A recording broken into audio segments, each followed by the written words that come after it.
एक बेजान डॉल जिसका नाम कल्कि है, वह रोज रात को एक्टिव हो जाती और फिर बाहर आकर सिर्फ किसी लड़के का ही मर्डर करती थी।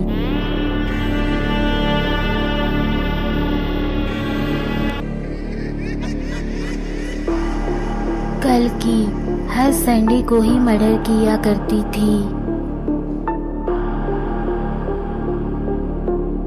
एक बेजान डॉल कैसे ये सब कर पा रही है?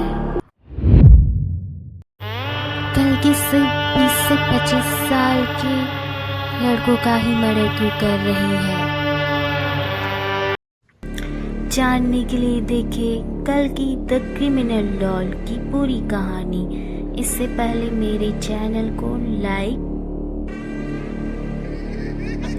और सब्सक्राइब करना ना भूलें।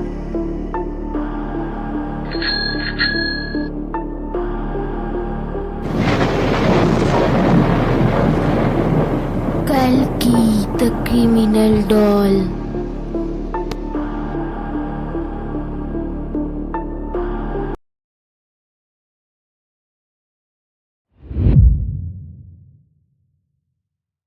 इस कहानी की शुरुआत होती है स्टेना से, जो कि सिर्फ 19 साल की है और एक फैशन डिजाइनर है। स्टेना को डॉल का कलेक्शन रखना काफी पसंद है।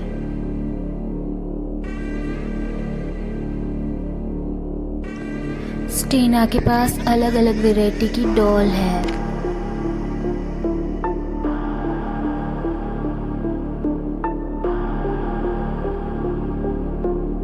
स्टेना आज फिर से डॉल खरीदने शहर की सबसे बड़ी दुकान बार्बीज हाउस आई है। स्टेना को हमेशा की तरह डिफरेंट डॉल खरीदना है। तभी स्टेना की नज़र सारी डॉल के बीच एक छुपी हुई डॉल की तरफ जाती है।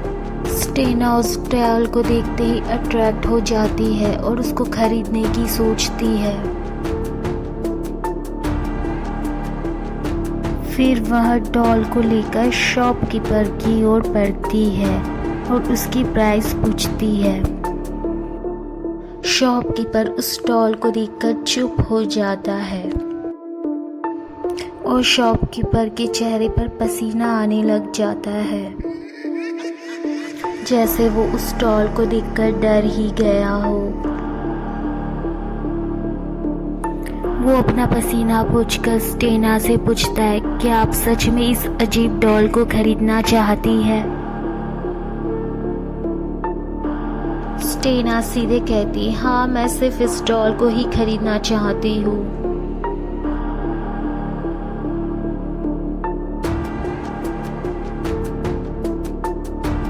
तब शॉपकीपर स्टेना से कहता है कि लेकिन हमारे पास इससे भी अच्छी और ब्यूटीफुल डॉल है।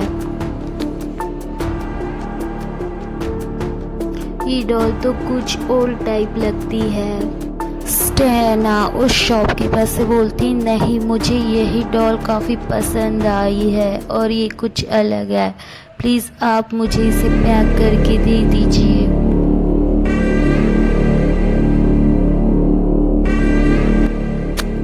शॉपकीपर स्टेना को बताता है कि दरअसल ये डॉल हमारी शॉप की है ही नहीं। इस अजीब सी डॉल को पता नहीं यहाँ कौन रख कर गया है। हमने इस डॉल को यहाँ से बाहर भी निकाला था, बट पता नहीं कौन बार बार इसे यही रख कर जाता है। स्टेना शॉपकीपर की बातों को सीरियसली नहीं लेती और वो डॉल लेकर चली जाती है। शीना उस डॉल को घर में ले आकर अपने सुंदर से डॉल के शोकेस में उस अजीब सी डॉल को भी रख देती है और खुद सो जाती है।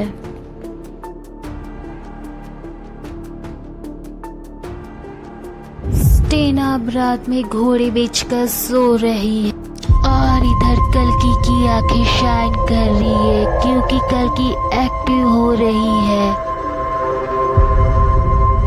कल्कि हंस रही है क्योंकि उसे अब अपना नया टारगेट ढूंढना है। तभी स्टेना के घर की लाइट चली जाती है और कल्कि हवा में उड़ते हुए निकल जाती है।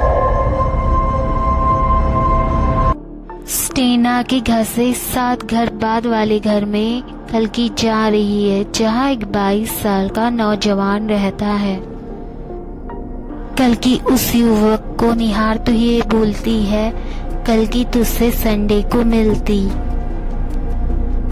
और वहां से वापस चली जाती है। संडे आते तक रोज कल्कि इसी तरह की हरकत करती है। स्टेना के घर वापस जाकर खंजर ढूंढते रहती है। इसी तरह से संडे एक दिन आ ही जाता है और कल्कि रात के 12 बजने का वेट करते रहती है। स्टेना संडे वाले दिन कल्कि के लिए ड्रेस डिजाइन करती है और जो कि उसके ड्रेस का बचा हुआ कपड़ा होता है।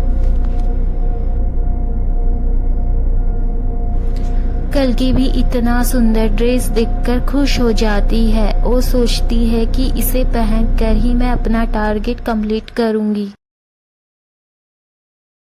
फिर संडे के रात को 12 बजे रोज की तरह कल्कि एक्टिवेट हो जाती है।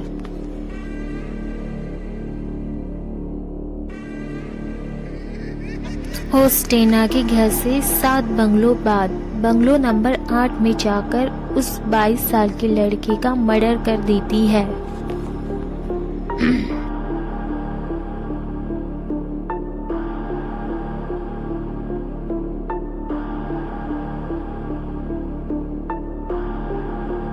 संडे के अगले दिन सुबह उस नौजवान के घर में लोगों की भीड़ और पुलिस पहुंची हुई होती है। मर्डर की खबर स्टेना तक भी पहुंच जाती है। वो भी वहां चले जाती है कि देखने असल में हुआ क्या है। स्टेना को देखते ही पुलिस उसे पकड़ लेती है और उसके घर तलाशी लेने निकल जाती है, क्योंकि पुलिस को शीना के ड्रेस के जैसा कपड़ा मर्डर वाले जगह मिलता है। और तभी स्टेना की घर की तलाशी लेने पर मर्डर किया हुआ खंजर भी पुलिस के हाथ लगता है। उसके बाद पुलिस स्टेना को अरेस्ट कर लेती है। स्टेना अब कैसे छुड़ा पाएगी खुद को, कैसे देगी अपनी बेगुनाही का सबूत। उधर कल्कि फिर से उसी शोरूम में वापस चली जाती है। कल्कि को फिर से शॉप में वापस देख के वहाँ के शॉपकीपर को हार्ट अटैक आ जाता है और वो हॉस्पिटल में एडमिट हो जाता है। कुछ दिन बाद स्टेना को भी बेल मिल जाती है और वो सारी बात का पता लगाने फिर से उस शॉप में चले जाती है। बार्बी शॉप में जाने के बाद स्टेना को पता चलता है कि यहाँ तो उसका शॉपकीपर है ही नहीं। वो सोचने लग जाती है कि वो कैसे इस चीज़ का पर्दाफाश करेगी, उसे कैसे ये सब पता चलेगा। फिर स्टेना वहाँ की सबसे पुरानी हाउसकीपिंग स्टाफ से जाकर बात करती है। स्टेना को वहाँ पता चलता है कि जो वो डॉल है वो काफ़ी पुरानी है और उसको शॉपकीपर ने उसे अपनी गर्लफ्रेंड को गिफ्ट किया था। शॉपकीपर की गर्लफ्रेंड का नाम कल्कि था, जो शॉपकीपर ने उसको 15 साल पहले ही डॉल गिफ्ट की थी। पता नहीं उसका कैसे एक्सीडेंट हो गया और उसकी डेथ हो गई। कल्कि के डेथ के बाद से ही ये डॉल वापस इस शॉप में बार बार पता नहीं कैसे आ जाती है। कौन इसे लाता है या खुद से आ जाती है, ये काफ़ी आश्चर्यजनक है। मुझे तो ये डॉल ही अजीब लगती है। अगर आपको इस डॉल के बारे में ज़्यादा जानना हो तो आप कल्कि की मॉम से मिले। स्टेना कल्कि की मॉम से मिलने निकल जाती है। वो ये सोचती है कि यार मैं किस मुसीबत में पड़ गई, मेरे ही साथ यही सब होना था। अब मुझे कल्कि के मॉम के अलावा कोई नहीं बचा सकता। मुझे कल्कि के मॉम से सारी सच्चाई उगलवानी होगी और इस राज से पर्दाफाश करना होगा कि वो एक डॉल इतनी अजीब क्यों है, वो ये सब क्यों कर रही है। इस बात का कल्कि की माँ से ही पता चलेगा। स्टेना कल्कि की माँ से मिलने उनके घर जाती है तो देखती है कल्कि की फोटो पर माला चढ़ी है और कल्कि काफ़ी ब्यूटीफुल है।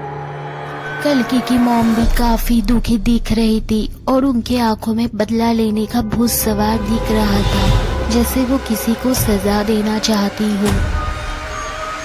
स्टेना कल्कि की मॉम को अपनी पूरी आपत्ति बताती है और वो कहती है कि प्लीज़ मुझे बचा लीजिए।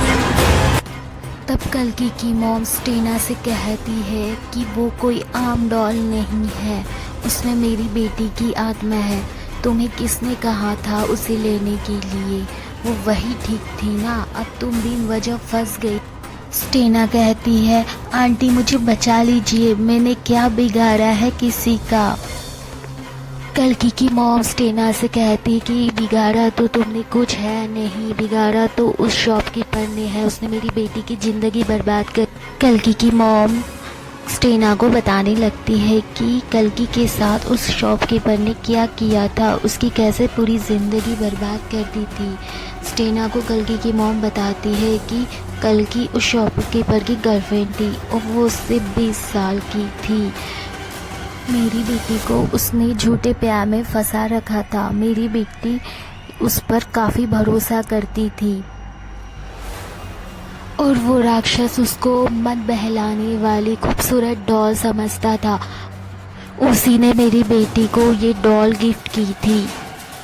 उसने मेरी बेटी को बंगला नंबर 8 में ले जाकर उसका रेप कर दिया था अपने 3 दोस्तों के साथ मिलकर, वही बंगला जो तुम्हारे घर के पास है। और फिर कल्कि को उसके कार एक्सीडेंट में मरवा दिया।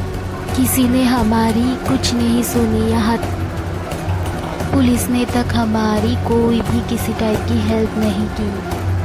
फिर मैंने ब्लैक मैजिक करके कल्कि की आत्मा जगाकर इस डॉल में डाल दी और उस डॉल ने उन 3 लड़कों को मारा है। बस अब वो शॉपकीपर ही बचा है। मुझे उसे तड़पा तड़पा कर मारना था, इसलिए मैंने उसका नंबर आखिरी में रखा है। कल्कि अब उस शॉपकीपर को मारने जा ही रही होगी। वो अपनी दुकान से भाग गया है क्योंकि वो सारी चीज़ें समझ गया था। स्टेना ये सब सुनकर शॉक और डर जाती है और कल्कि की मॉम से बोलती है कि आंटी इसमें मेरी क्या गलती है, मैंने क्या किया है। उस शॉपकीपर के दोस्त के मर्डर का इल्ज़ाम मुझ पर है, जबकि वो तो कल्कि ने किया है। फिर स्टेना से कल्कि की मॉम कहती है कि तुम बिल्कुल बच सकती हो, मैं तुम्हारे साथ हूँ, तुम बस उस शॉपकीपर के पास कल्कि को ले जाओ। स्टेना ये सुनकर कल्कि की माँ के पास ही निकल जाती है और डॉल के पास पहुँच जाती है। स्टेना को पता चल जाता है कि शॉपकीपर हॉस्पिटल में है। स्टेना डॉल को लेकर हॉस्पिटल पहुँच जाती है। डॉल को देखकर शॉपकीपर भागने लगता है और वो भागकर बंगलो नंबर 8 पर ही पहुंच जाता है। स्टेना पुलिस को फोन करके बंगलो नंबर 8 में ले आती है। शॉपकीपर को पता चल जाता है कि कल्कि की आत्मा उस स्टॉल में है। वो उस स्टॉल के सामने अपना गुनाह कबूल कर लेता है। तब तक पुलिस वहां आ जाती है और शॉपकीपर की सारी बातें सुन लेती है। शॉपकीपर को जेल हो जाती है और स्टेना बच जाती है और कल्कि भी फिर से उसी शॉप पे जाकर बैठ जाती है। इसी तरह से हमारी कहानी की हैप्पी एंडिंग होती है।